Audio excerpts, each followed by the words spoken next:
Imagine walking into your own company and being talked down to by the people you pay. That's exactly what happened to Jessica, and her response shook the entire industry. Jessica Miller pulled into the parking lot just after 10 a.m. The sky over Sacramento was clear, the pavement already warming beneath her sneakers. No tinted SUV, no chauffeur, just her Honda Accord, and a quiet determination she'd spent years building. She paused before heading inside. The glass doors bore her name, Miller Auto Group, a luxury dealership known across California for its high-end imports. Audi, BMW, Jaguar, Lexus. Clean, sharp lines, polished interiors, and a team trained to charm anyone with money. Jessica exhaled and stepped through the doors. The lobby was sleek, minimalist. White marble floors, an espresso bar on the right, and an entire wall of curved LED screens showing slow-motion shots of cars gliding through mountain roads. She'd paid a small fortune for that aesthetic. A young man behind the reception desk glanced up barely, then back at his screen. She approached slowly. "Good morning," she said. "Morning," he replied without a smile. "You here for service?" "No, just looking," she replied. The receptionist glanced her up and down. Jessica could feel it, the mental checklist. No designer handbag, no polished nails, no jewelry. She wasn't who they were trained to impress. "Someone will be with you soon," he mumbled, already turning away. She stood quietly, taking in her own showroom, the walls, the smell of leather, the little things she'd approved with care. Air diffusers with that signature scent, curated playlists. She knew every inch of this place. Yet she was invisible. A few minutes later, a salesman in a checkered blue shirt sauntered over. Late 30s, confident, looked like the kind who closed deals fast and sized people up even faster. "I'm Chad," he said without offering a hand. "Looking for something affordable?" Jessica raised an eyebrow. "I haven't said what I'm looking for yet." Chad gave a light chuckle, like he was being charming. Sure, but I can always tell. You want something reliable. Maybe pre-owned. We've got a few good deals in the back." He started walking and she followed, staying silent. They passed 2 gleaming Jaguars untouched. He didn't pause, didn't ask, just headed straight to a used Lexus parked near the side lot. "This one's a beauty," he said. "Solid mileage, not too flashy." Jessica folded her arms. "What makes you think I don't want flashy?" He shrugged. "I've been doing this a while. You get a feel for people." She looked him in the eyes for the first time. "You think I can't afford it?" Chad's smile faltered. "Hey, no offense, just trying to save you time." But Jessica didn't flinch. She watched his face, how the charm thinned when challenged, how he started checking his watch like she wasn't worth the full pitch. "I'm curious," she said. "How do you decide which customers get shown the premium models?" Chad gave a little laugh. "I mean, we treat everyone the same. Just depends on the vibe, you know?" Jessica nodded slowly. "Vibe?" He missed the shift in her tone. "Exactly. Like no point dragging someone through the VIP room if they're just browsing." She gave him a smile. "Do you know who I am?" There was a beat of silence. Chad looked again, really looked confused. "I'm not here to buy a car," she said. "I'm here to see how you treat people." "You failed." Chad's mouth opened slightly. "Wait, what?" Jessica pulled out her ID badge from her bag and held it out. The logo matched the one on the wall. His face drained. She didn't say anything more, just stood there, calm as ever. He stammered, "Son of a... I didn't know it was you." "That's the point," she replied. "You didn't think you needed to know." She turned around and walked past him, back into the heart of the showroom. But what Jessica would hear next, hidden in plain sight, was worse than anything Chad had said out loud. Jessica didn't rush. She wandered slowly past the polished vehicles and soft-lit panels, pausing here and there, pretending to inspect a Mercedes coupe she personally approved for the spring lineup. She wasn't just watching, she was listening. To the left, near the espresso bar, 2 junior sales associates stood chatting. They didn't lower their voices, They never do when they think no one important is nearby. I had this woman yesterday, one of them said, sipping his drink. Came in asking about the Q7 designer bag and everything, but I could tell she was fronting. Credit tanked when we ran it. The other guy laughed. Gotta love the ones that dress like $1 million and can't even get approved for a lease. You see the lady Chad's working with? The first guy nodded in her direction. Yeah, the other snorted. Probably walked here, you know how it goes. Wants to test drive a Benz, ends up leaving in a pamphlet.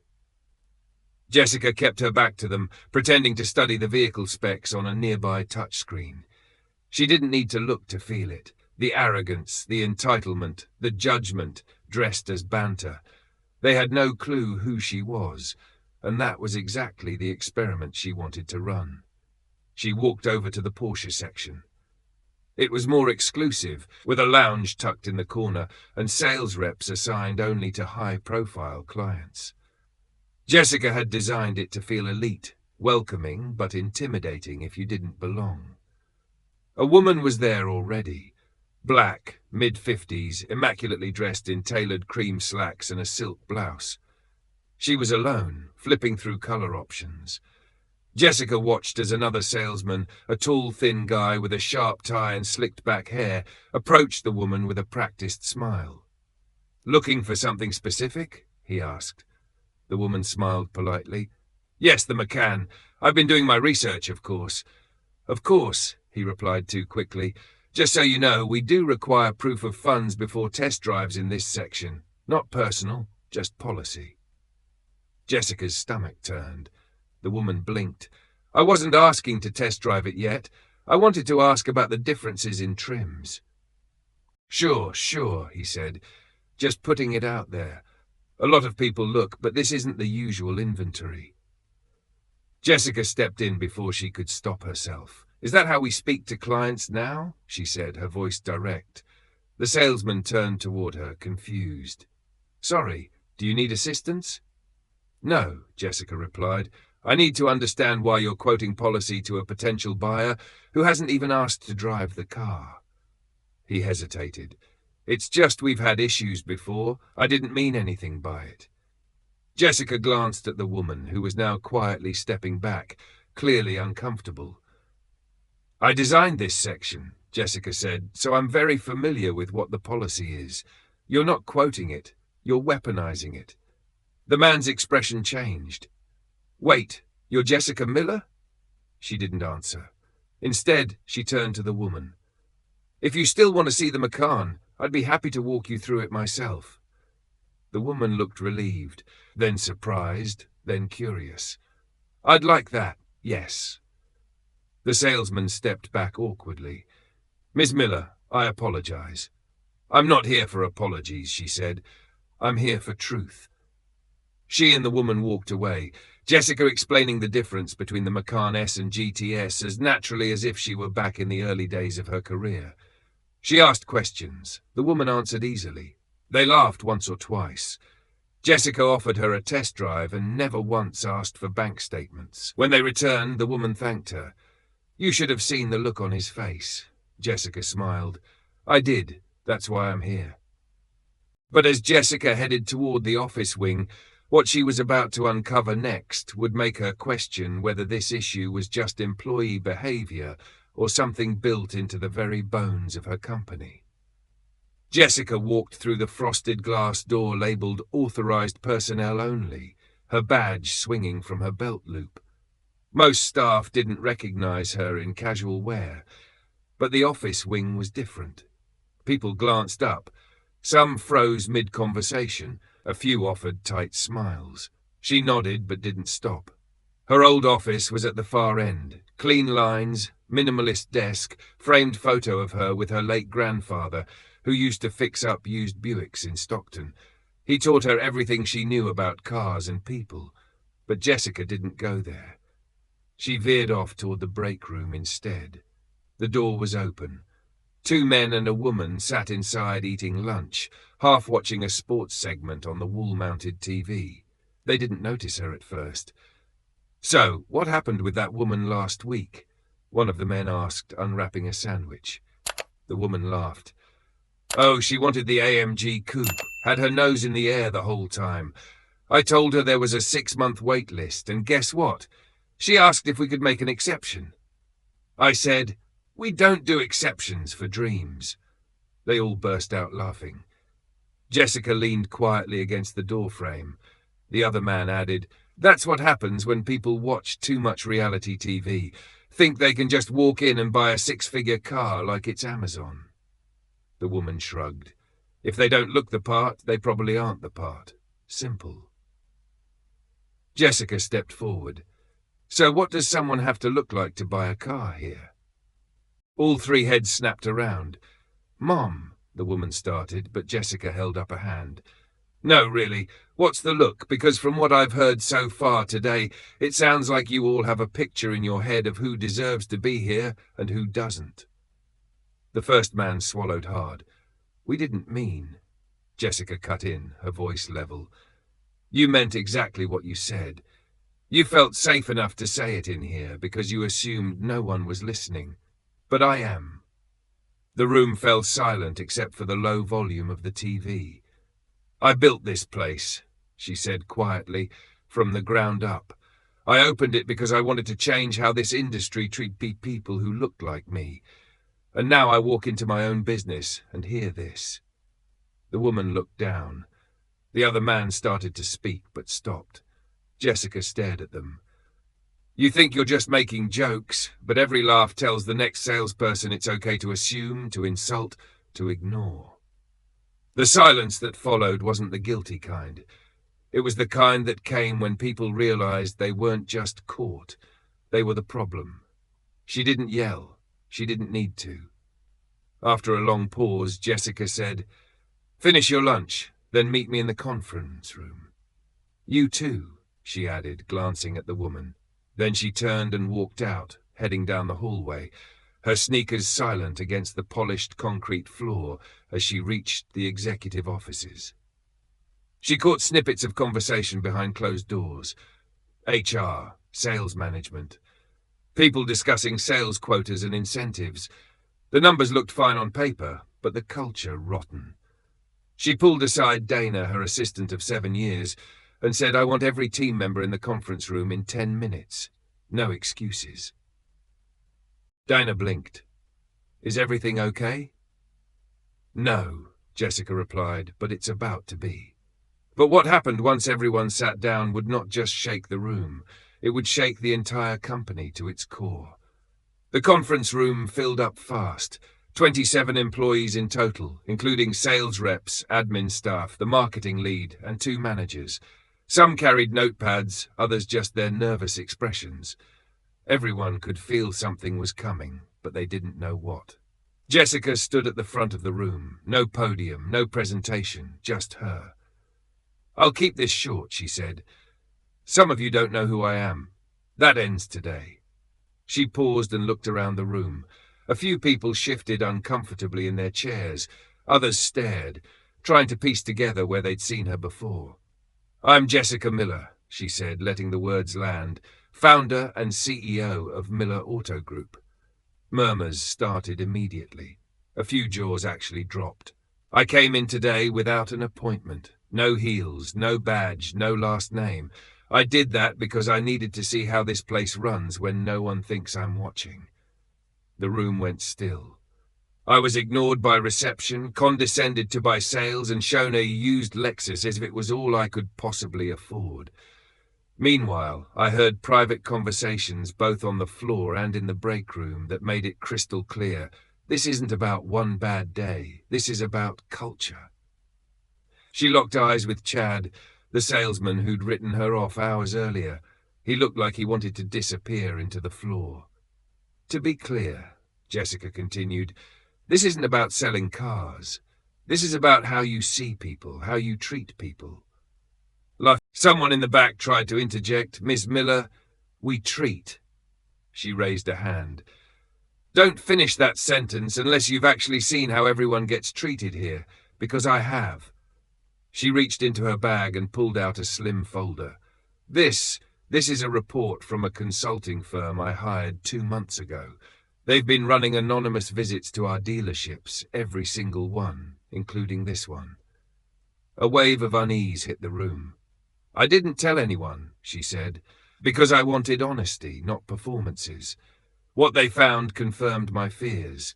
Some of you are excellent, you go above and beyond, you greet people with respect. But others, you make assumptions, you dismiss, you alienate. She set the folder on the table. And if that wasn't enough, today I watched it happen with my own eyes. Chad raised his hand, voice shaky. Miss Miller, I didn't mean to offend you. I didn't know who you were. That's exactly the point, she replied. You shouldn't have to know who someone is to treat them with respect. The room was dead silent now. She turned her gaze to the floor manager, a man named Owen who'd been with the company for over a decade. Owen, she said, I gave you this showroom because I trusted you to build a team that reflects our values. But what I have seen today doesn't match who we say we are. Owen sat stiffly, swallowing hard. You're right. I'm not looking for quick apologies, Owen, Jessica said. I want accountability. She looked around the room, her tone calm but cutting. There will be changes, some of them immediate, and if this conversation makes you uncomfortable, good. It should. One of the admin staff, a woman named Tessa, raised her hand. Can I say something? Jessica nodded. I've been working here for 3 years, Tessa said. I've seen what you're talking about.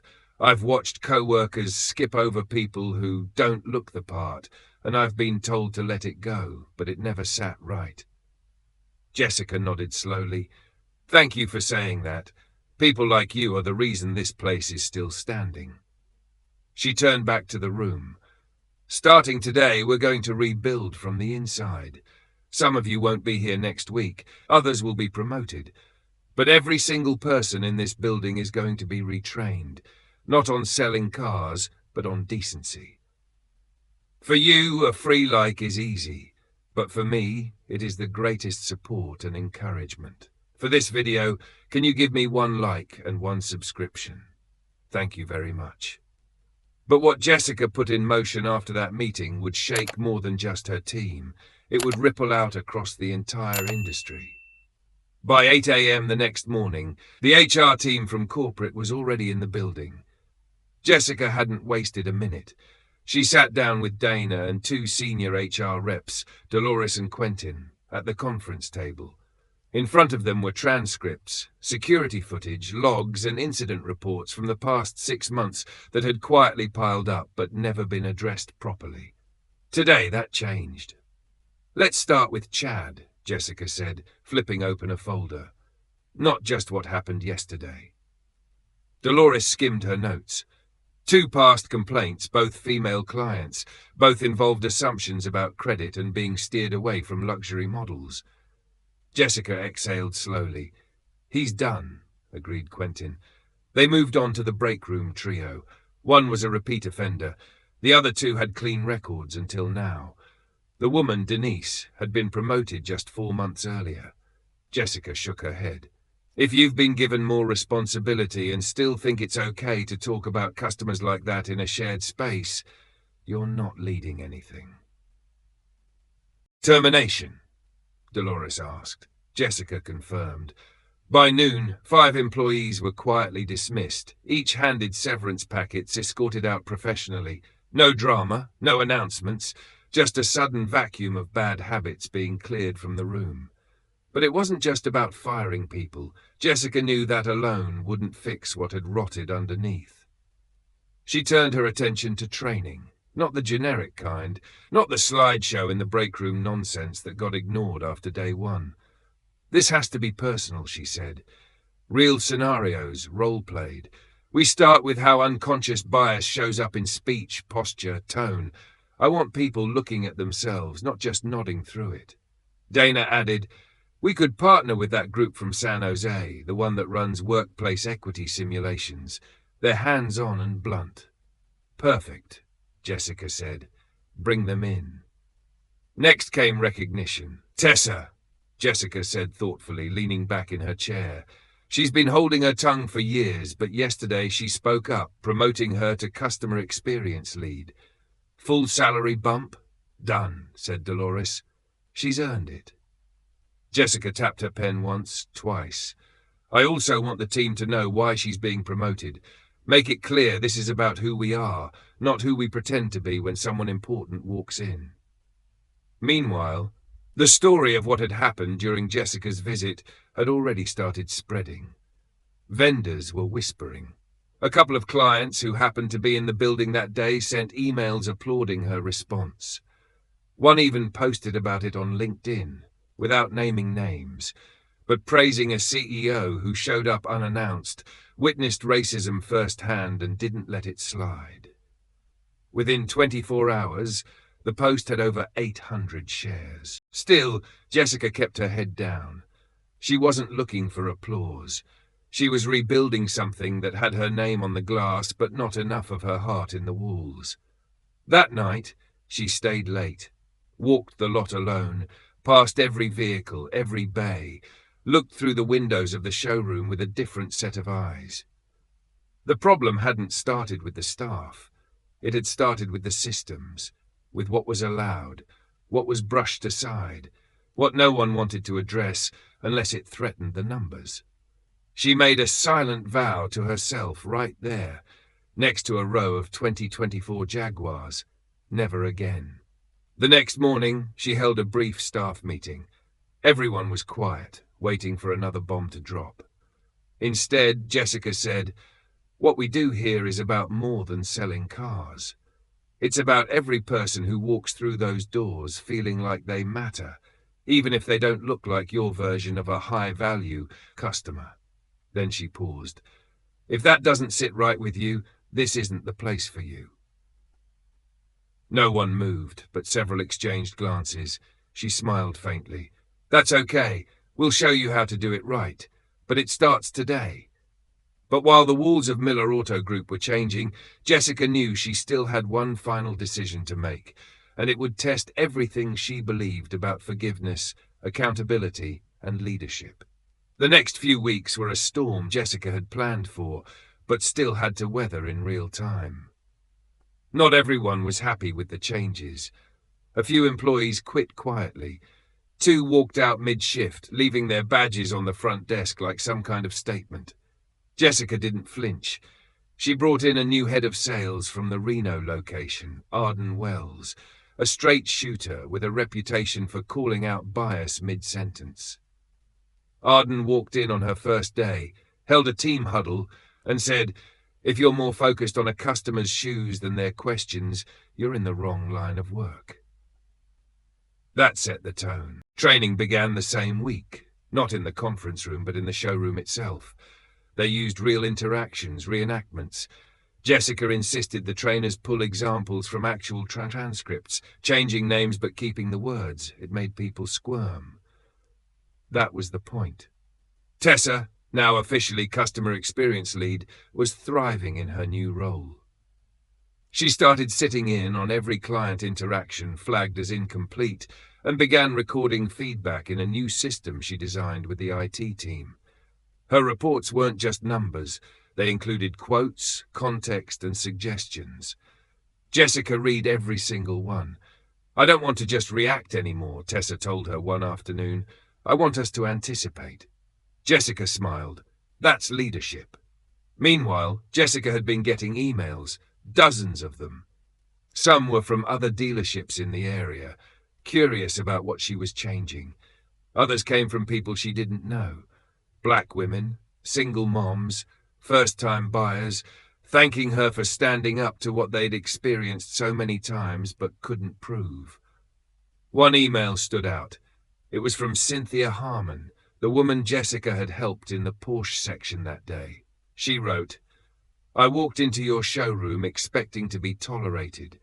I walked out feeling like I belonged. I don't know if you remember what I said, but I told my sister later that night she didn't see me as a maybe. She saw me as enough. Thank you for that." Jessica read that line 3 times. She saw me as enough. That hit deeper than any numbers report ever could. Back at the showroom, things were shifting in small, visible ways. The receptionist now greeted every person who walked in with eye contact, with a name if available, and with dignity. Sales reps were slower to assume, quicker to ask real questions. The espresso bar even added a tip jar, with proceeds going to a local youth automotive tech program Jessica personally funded. But the biggest change was what didn't happen anymore. People weren't being sized up before their first words, they were being listened to. Then came the final meeting. Chad had requested it. He'd been fired weeks ago, and Jessica hadn't expected to hear from him again. But he reached out through HR, asked if she'd be willing to sit down for 10 minutes. She said yes. They met at a small cafe a few miles from the dealership. No suits, no lawyers, just two people across a table. Chad looked thinner, nervous, but clear-eyed. "I've had a lot of time to think," he started. "I've worked in sales for a long time, and I guess I stopped seeing people and started sorting them, like walking stereotypes. I didn't even realize it. I thought I was being efficient." Jessica stayed quiet, letting him speak. "But the way you handled it, it shook me. Not just losing the job, but realizing how I'd made people feel for years." He reached into his coat pocket and slid over a small envelope. "I wrote a letter to that woman I dismissed. I know I'll probably never find her, but maybe someone at the showroom still knows who she is." Jessica took the envelope, weighed it in her hand. "I can't promise she'll ever read it," she said softly. "I just want to try," he replied. They sat for a while longer. No grand forgiveness, no handshake agreement, just understanding. And that was enough.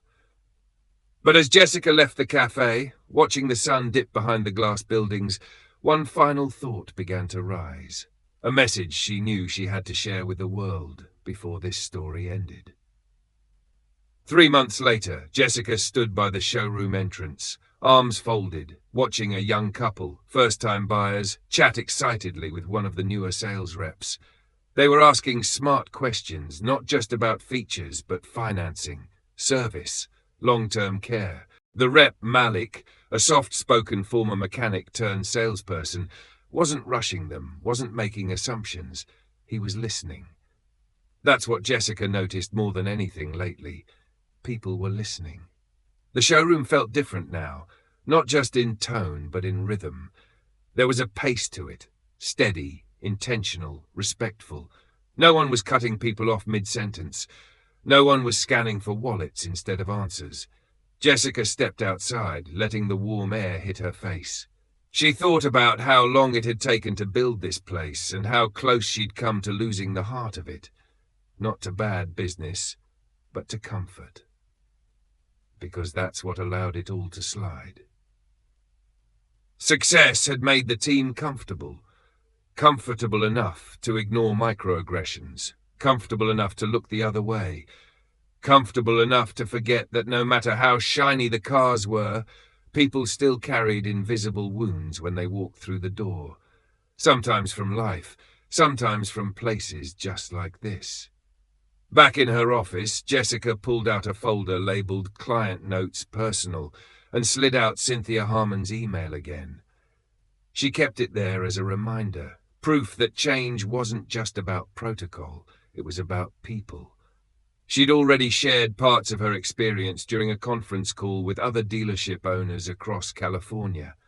Some were skeptical, others called her privately, asking how she did it. She didn't sugarcoat anything. "You have to be willing to tear it down," she told them. "Not just the system, yourself too." That's the part they weren't ready for. Because Jessica didn't just fire people. She sat with her own silence over the years. Times she'd let things slide because it was easier. Times she'd smiled through disrespect because she didn't want to look difficult. She faced those parts too, and she changed them. One night, during a late closing, she walked the lot with Malik. He'd been promoted recently after a glowing review from a client who said, "He made me feel like I belonged, not like I had to prove I did." As they walked, Malik asked her something she hadn't been expecting. "Miss Miller, when you came in that day, Were you hoping someone would fail? She thought about it before answering. No, she said. I was hoping I was wrong. Malik nodded. But I'm glad I saw it with my own eyes, she added, because now I know exactly what we're protecting. And that's what she left with her team. Every manager, every intern, every new hire that walked in after. You don't fix culture with a press release. You fix it in the moments no one sees. The pause before you assume, the effort to listen before deciding, the choice to value someone for who they are, not what you think they can offer you. Before leaving for a long overdue vacation, Jessica called a staff meeting. No long speeches, just this. Every customer that walks in here matters. Whether they leave with a car or just a coffee, we treat them the same, because respect isn't something we sell, it's something we live. And then she added, if you ever forget that, just remember, you might be talking to me or someone who built more than you will ever see. They laughed, but they heard her. And as Jessica stepped out of her office, locking the door behind her for the first real break in years, she didn't feel like she was walking away. She felt like she was leaving something in good hands. What Jessica learned and what she left behind wasn't just about race, class, or corporate policy. It was about courage. The courage to face what's broken, even when you built it yourself, and the courage to rebuild it the right way. If this story meant something to you, don't keep it to yourself. Share it, talk about it, and if you're ever in a position to choose between comfort and doing the right thing, choose the right thing, always. Subscribe for more stories that don't just tell, but teach.